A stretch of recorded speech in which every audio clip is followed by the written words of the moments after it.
ঘোরাঘুরি করতে কার না ভালো লাগে। আজকে আমরা এসেছি বাংলাদেশের জাতীয় চিড়িয়াখানায়। আসসালামু আলাইকুম গাইস, আজকে আমরা এসেছিলাম বাংলাদেশের জাতীয় চিড়িয়াখানায়। আজকে সেসব ভিডিও আপনাদেরকে দেখাবো। দেখতে পাচ্ছেন এখানে আমি টেক্সট করে দিয়েছি এবং ভিডিও দেখাচ্ছি। এখানে ছিল বিভিন্ন প্রজাতির পাখি। আপনারা কারা কারা চিড়িয়াখানায় এসেছেন অবশ্যই কমেন্ট করে জানাবেন আমাদেরকে। আর এখানে দেখুন পাখিগুলো কত সুন্দর। আসলে ঘোরাঘুরি কোনো শেষ নেই আর দেখারও কোনো শেষ নেই, তাই ঘুরলে আমাদের সবার মন ভালো হয়। এই কারণে আজকে আমরা এসেছিলাম চিড়িয়াখানায় ঘুরতে। তো দেখতেই পাচ্ছেন এখানে ছিল সজারুকে একটা আন্টি আঙ্গুর খেতে দিচ্ছিল। আপনারা দেখতে পাচ্ছেন আমি কিছু কিছু সাইনবোর্ড নেওয়ারও চেষ্টা করব। আমি ভিডিওর লাস্টে চিড়িয়াখানার ম্যাপটা দিয়ে দেব। আপনারা অবশ্যই ম্যাপটা গেলেই দেখতে পারবেন, তাও আমি দিয়ে দেব আপনাদের সুবিধার্থে।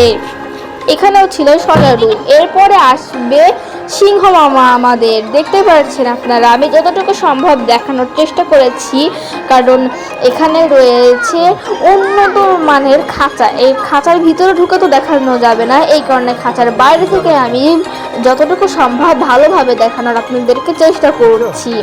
চিড়িয়াখানার ভিতরে রয়েছে বাচ্চাদের শিশু পার্ক, জাদুঘর এবং মাছের অ্যাকোরিয়াম। হ্যাঁ, জাদুঘরে রয়েছে বিভিন্ন প্রাণীর মৃতদেহ ও কঙ্কাল। আর এখানে বিভিন্ন প্রজাতির বাঘ, সিংহ, দেশি বিদেশি অনেক পশু পাখি রয়েছে। উন্নত মানের টয়লেটও রয়েছে এখানে। চিড়িয়াখানার বাইরে রয়েছে বিভিন্ন খাবার, ভিতরে রয়েছে একটি রেস্তোরাঁ। আপনাদের এসে ক্ষুধা লাগলে আপনারা এখান থেকে খাবার কিনতে পারবেন। দেখতে পাচ্ছেন আমাদের সিংহ মামা কিভাবে হাঁটাচলা করছে। চিড়িয়াখানায় রয়েছে একটি সুন্দর লেক, যে লেকটি আপনাদেরকে আমি পরে দেখাবো। আর এখানে রয়েছে অনেক প্রজাতির, অসংখ্য প্রজাতির পাখি। আমি দেখিয়ে দিলাম একটি হলুদ পাখি। আর এটা ছিল কি, এটা হ্যাঁ এটাও পাখি ছিল। তো আপনাদেরকে আমি দেখিয়ে দিচ্ছি সব। শিশু থেকে প্রবীণ সবাই আসলে আনন্দ পাবেন আশা করছি এই চিড়িয়াখানায়। এটি হচ্ছে বাংলাদেশের জাতীয় চিড়িয়াখানা। আর এবার দেখাচ্ছি আমি গাধা। হ্যাঁ, এই সেই গাধা, বাচ্চাদেরকে মারা পড়া না পারলে যার কথা বলে। বাচ্চারা তোমরাও দেখে নাও সেই গাধা। আশা করি আজকের ভিডিও দেখে আপনারা অনেক উৎসাহিত হবেন চিড়িয়াখানায় যাওয়ার জন্য। প্লিজ ভিডিওটিতে একটি করে লাইক দিয়ে চ্যানেলটাকে সাবস্ক্রাইব করে পাশেই থাকবেন। তো আমি যতটুকু সম্ভব দেখাচ্ছি। এটি হচ্ছে লামা।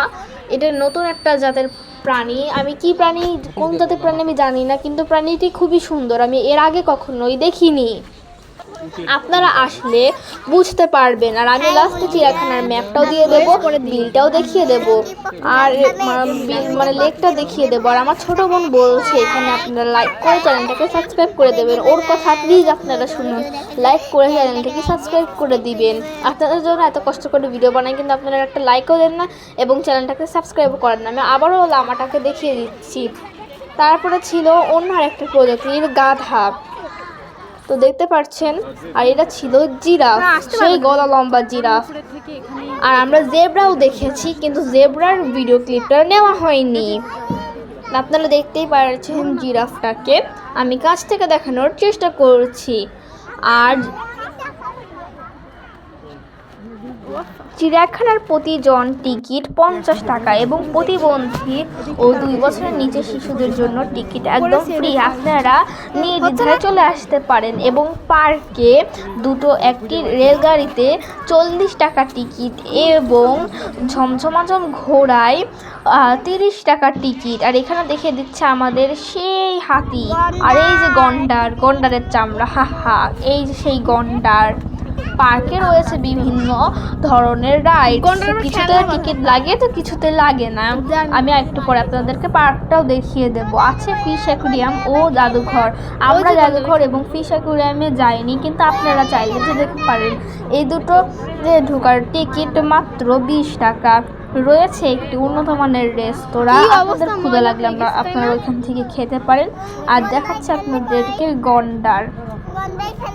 আপনারা দেখতে পাচ্ছেন গন্ডারটি ওর বাসার ভিতরে যাচ্ছে। আর আমি আপনাদেরকে এখনই বিলটা দেখিয়ে দেব। এই আসলে যে গন্ডারের পিছনে দেখতে পাচ্ছেন ওইটা সেই বিল। এই যে বিলটা গন্ডারের একদম পিছন সাইডে চলে গেলেই হবে।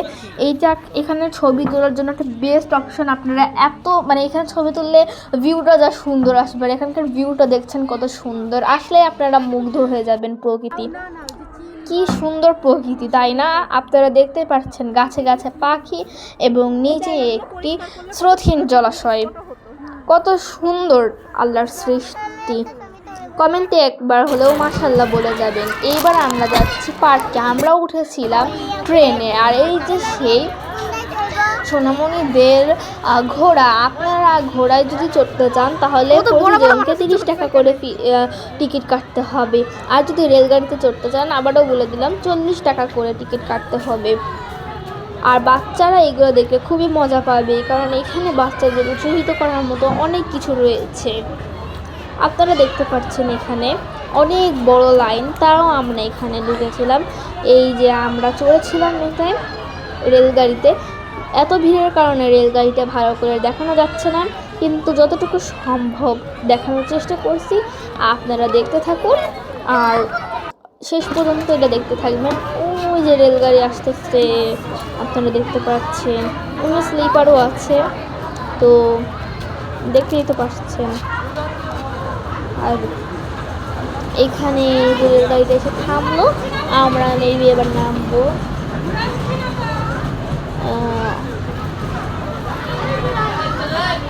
হ্যাঁ, আমরা এখন নামবো।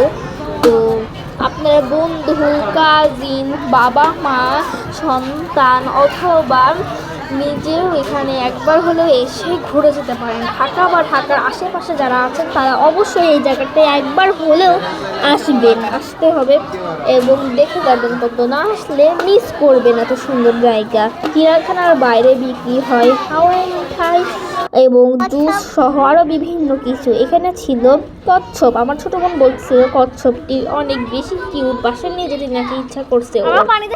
আপনারা দেখতেই পাচ্ছেন একদম ভিডিও শেষ মুহূর্তে আমরা চলে আসছি। আপনারা অবশ্যই লাইক করে চ্যানেলটাকে সাবস্ক্রাইব করে দেবেন আর কমেন্টে লিখে যাবেন মাশাআল্লাহ। না টেনে সম্পূর্ণ ভিডিও যারা দেখছিলেন এতক্ষণ আমাদের সাথে থেকে, তাদেরকে অসংখ্য ধন্যবাদ। তো দেখছেন কচ্ছপগুলো কত সুন্দর করে সাঁতার কাটছে। আর এই যে লাস্টে সেই ম্যাপটা আমি আপনাদেরকে দেখিয়ে দিলাম। আল্লাহ হাফেজ।